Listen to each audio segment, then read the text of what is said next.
Good evening, everyone. Blessed night of World Day of Prayer for Consecrated Life. My name is Dawn Hausman, and I'm here with three religious brothers that are going to share a little bit about their lives and their journeys in the vocation of being religious brothers. My name is Dawn Hausman, and I'm the Director of Consecrated Vocations for the Diocese of Lansing. Welcome. Brother Alan? Yes. Brother Alan from the Brothers of the Christian Schools, Christian Brothers of the Midwest. Brother Christopher? Brother Christopher from St. Benedict's Abbey in Atchison, Kansas, of the Benedictine Order. Brother Joe? I'm Brother Joe. I'm a Dominican friar from the Central Province and down in St. Louis, Missouri.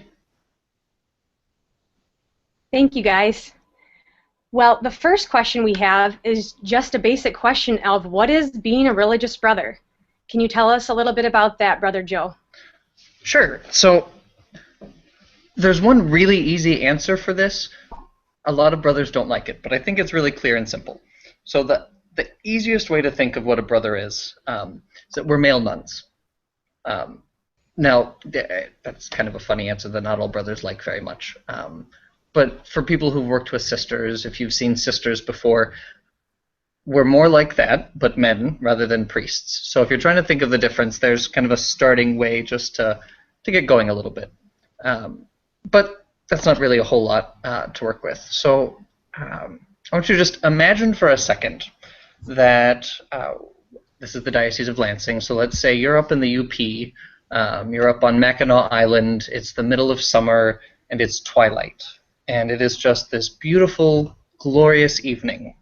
And you're standing out there looking at it, and you're thinking, I really want to capture this evening. I want to remember this, and I want to figure out a way to portray its beauty to everyone else. So you might take out your camera, take a picture, or maybe you write a poem, or you write a song about this beautiful sunset, this beautiful twilight, or you can capture in a lot of different ways. Maybe you're the person who just makes jokes about the mosquitoes the whole time. But there's a million different ways to try and capture that one beautiful moment. And in the Catholic Church, we talk about being one body, and it's really a very similar thing, that we have this life in Christ, this love for God that gets lived out in a ton of different and wonderful ways. So some people, live out their love for God. That's the poets. Some people are the comics. Some people are, they're the songwriters and the singers and whatnot. And I'd like to think that as brothers we're not the comics exactly, but we're one piece, all in this body of Christ, trying to live out our love for God. And so in that way, the heart of the vocation is that we are children of God who are living out our faith. That is what brings us into it. And we do that in different ways from the rest of the world. So generally, brothers are in religious orders. We take those 3 vows of poverty, chastity, and obedience. And those are what ground our life in kind of imitating Christ, that Christ was single. He lived simply. He was poor, and he did what the Father asked of him. So our whole life is kind of an imitation of that, just trying to strive after that, which is what all religious do. But I guess between each other, we're all the sons of God, but in community, we're brothers. I personally find the word kind of brother really meaningful versus father, not to make one better than the other, just to think within a family, you have the role that a dad plays, you have the role that a brother plays. Both are leaders in different ways, but within the church, we're the brothers to everyone else. We are there as part of the family, not necessarily the head, not necessarily the leader, but we take on that role of our life in prayer, of being within the community rather than necessarily being kind of the head of it. So that's kind of one way to think about it. Within our orders, it's going to vary quite a bit.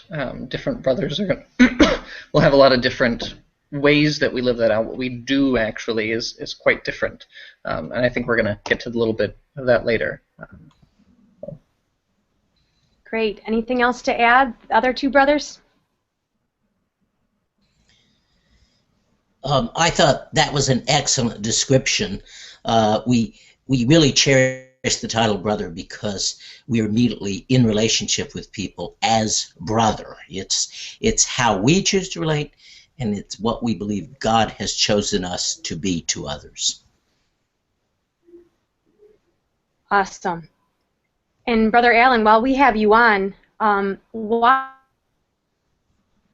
a brother? That kind of question of, you know, some people might say, you know, why don't you go all the way and be a priest? And I know that that can bother people if that's really not their calling to become a priest. So would you like to explain a little bit about the difference of being a priest in a religious order and being a brother? I would love to. The fact of the matter is, it's very important for people to realize sorry, that we're talking about two distinct vocations here. We're not talking about a step to priesthood.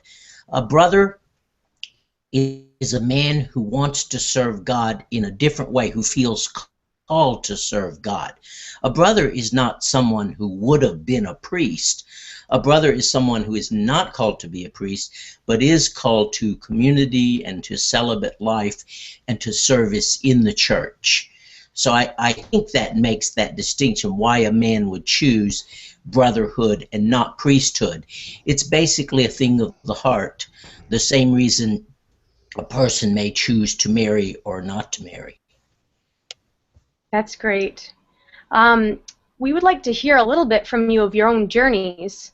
Brother Christopher, would you like to start and share with us just a little bit about your journey in kind of why the brotherhood in your life? Sure. I grew up in the church, and from an early age, probably middle school, realized my home was somewhere in the church, but never really could figure out where that was. So my first year of teaching in Nebraska, I was having a really rough time, and told a friend I need to go on a retreat somewhere, and he knew this abbey. He'd gone to Benedictine College, and so he got in touch with the vocation director and set up a retreat. The thing is, I was coming for a getaway retreat to, you know, spend some time with God, get my head back together. And my friend had told the prior I was a prospect for the abbey.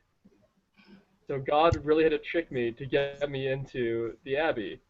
But once I was here, I really started falling in love with the place. I kept coming back and back, and just wanted to be in service to the church, whether that, in whatever role God would have me, as a teacher, as a chorister, as a steward of the land, whichever He'd have me.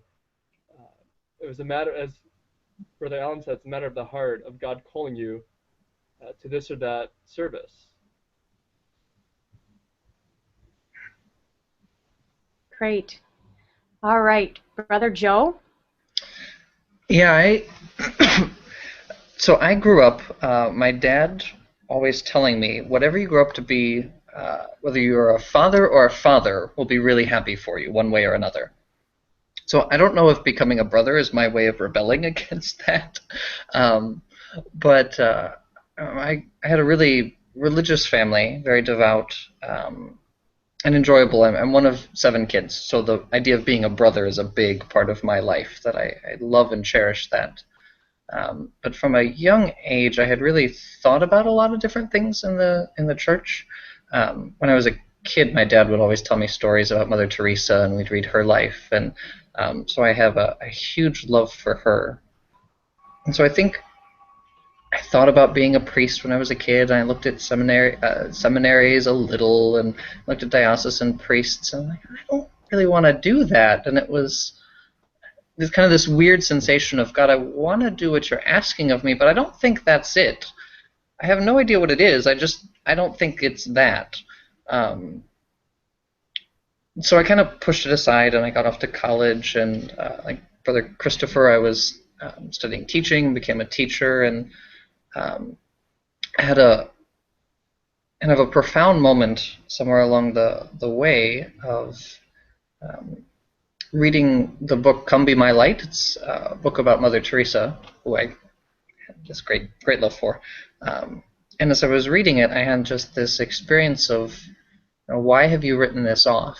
Why have you let go of this? And it really kind of stirred that fire again in me, that I don't have a clue what I want to do, but I want to give my life to God. I want to be of service. I want to give every minute of it to God in some way. Um, and so I looked at the Missionaries of Charity, and I was so excited. I went out. They have a house in LA. I flew out there. I was just so thrilled to go and thought, this is it. This is what God's going to ask me to do. And I had a miserable time. They're wonderful. I don't mean anything against them. It was just evident on day 2, like, this is not for me. This is not where I belong.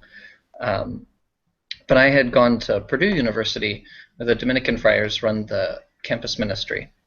So I started discerning with them, and I love the mission of preaching the gospel and being the preachers and teachers in the church. And I still had this question of, well, a brother or a priest, I don't quite know which one. I don't really know what a brother is. I didn't grow up around religious brothers at all, so I entered really with almost no idea of what a brother was, and figured I'd kind of figure it out as we went along. So in the novitiate, that first year of religious life, came to know it and love it, and it's just been a great blessing in life. So never what I expected, but something very wonderful, a real gift. Awesome. Thank you, Brother Joe. Now, Brother Alan, your turn.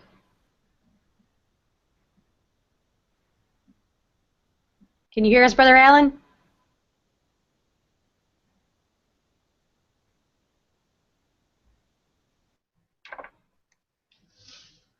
All right. I don't know if Brother Alan can hear us.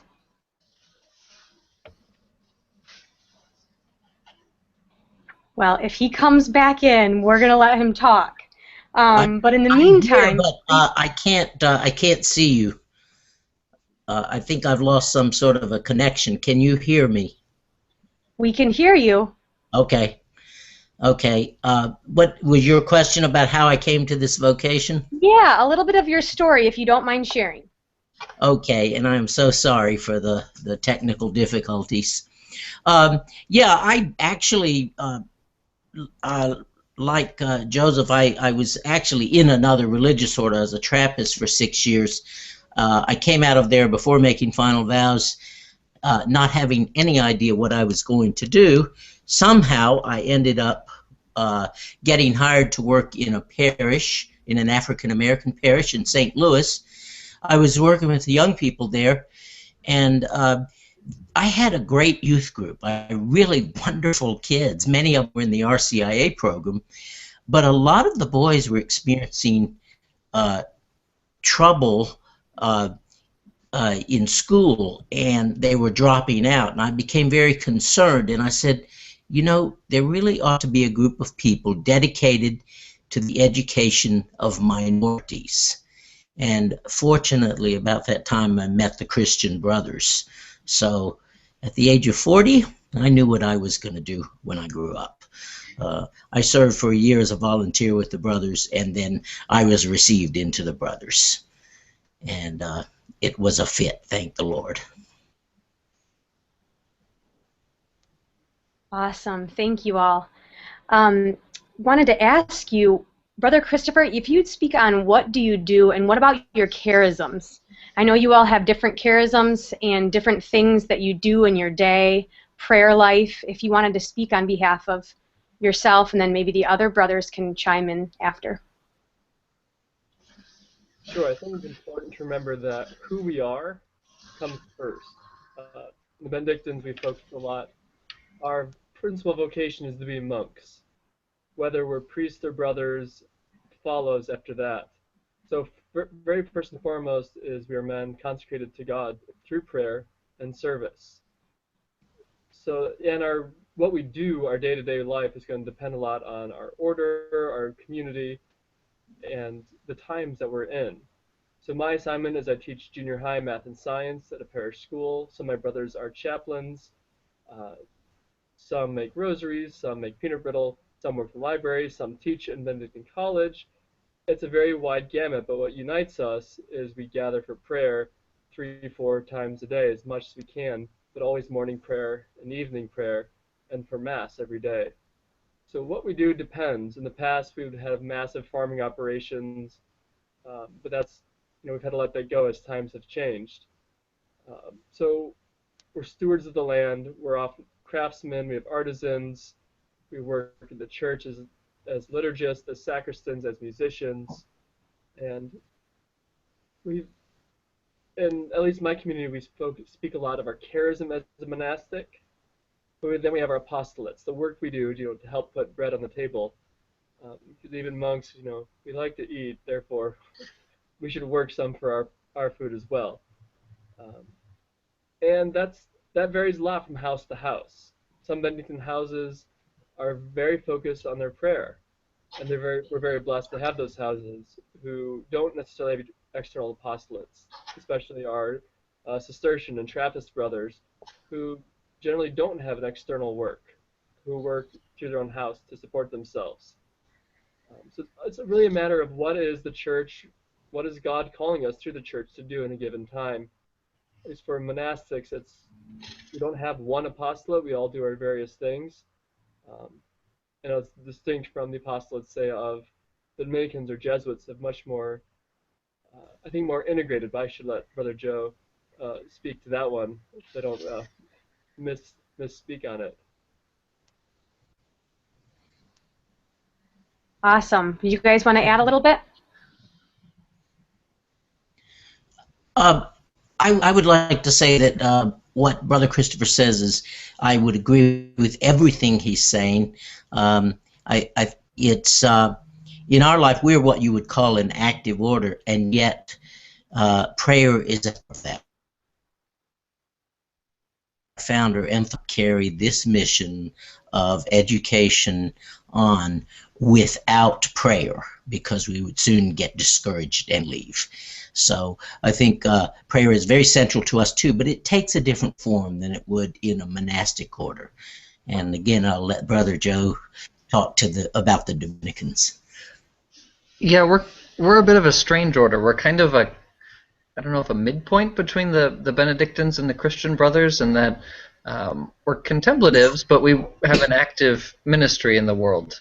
So we have the regular prayer life within our communities, which a lot of active orders do as well. But we have a pretty strong prayer life within the community, and then we're going out for a lot of our ministries, which are just as diverse as Benedictines as so many other orders. I think of, excuse me, a number of brothers I know who've been missionaries, who've gone down to Central America, who some of them learned Spanish there on the streets, and have some really incredible experiences with that. And other brothers who've worked kind of in our mission of preaching the gospel, they've worked in helping maintain parishes and keep the building going, whereas others have done adult faith formation and taught classes. And so it's all, there's tons of opportunities, kind of all at the service of the charism, as Brother Christopher talked about. And I think one unique part of my experience is that I'm actually the only brother in my community. There's 31 of us that live here, and the rest are all priests or studying to be priests. And we have a number of us. It's kind of an anomaly that I'm all alone here. That sounded really bad. I'm sorry. I'm not all alone here. I live with 31 people. But so we have varying experiences. We're the minority in an order that's predominantly priests. But I like to think we're pretty important too. So there's quite a lot of variety in what we are and what we do in the church, and it's a great thing. Awesome. Thank you. I know it's so beautiful to see. God has you right where He wants you, and just seeing the beauty of your lives and your journeys and vocation. Thank you for sharing. Do you have any final thought or some kind of I don't know, something you'd want these discerners out there to know about discernment or the beauty of your life, something that makes you most alive about being a brother? I'll speak to that. I think being a brother is a joyful life, not always an easy life, but if anybody is interested in learning more, I recommend visiting a community and asking lots of questions, because most brothers I know like to talk a lot, and we're happy to answer those questions. Yeah, I'd say I mean, for me, looking back at my discernment, I think the biggest thing is pray and fall in love with God. I mean, you do those two things. What's the quote by Augustine? Love and do whatever you will, in the sense of if you give your life to the real charity, real concern for others, and spend time with getting to know God and getting to know His children around you, it doesn't all just fall into place exactly, but you can have an awful lot of confidence that God is leading you where you need to be. I wouldn't have ever guessed this is where I'd end up, but I wouldn't trade it for the world. So it's the daily, the little tiny bits of have a little quiet, have a little time to pray, time to love. You do that and things work out really well. Yeah, the quiet you mentioned. Our rule from St. Benedict starts out, listen, my son, to the words of the Father who loves you. Right? And so it's that listening is a principal part of discernment. There's a temptation, you want to try to figure God out, make a game of discernment. And it's not that. It's the falling in love. It's a listening. And that's the key of all Christian prayer, is just that listening. Listening to find out, what way am I called to follow and to serve God. Awesome. Thank you, guys. It's been a joy to be on here with you. If anybody would like to learn more about these brothers, I can certainly put you in contact with them if you contact me. I'm on the website on dioceseoflansing.org under vocations. And certainly you're willing and welcome to find other orders out there to go on a discernment retreat or a come and see. And as they said, just learning how to fall in love with God and see what He wants for your life. He will lead you to the right way. So thank you for your time tonight. God bless you.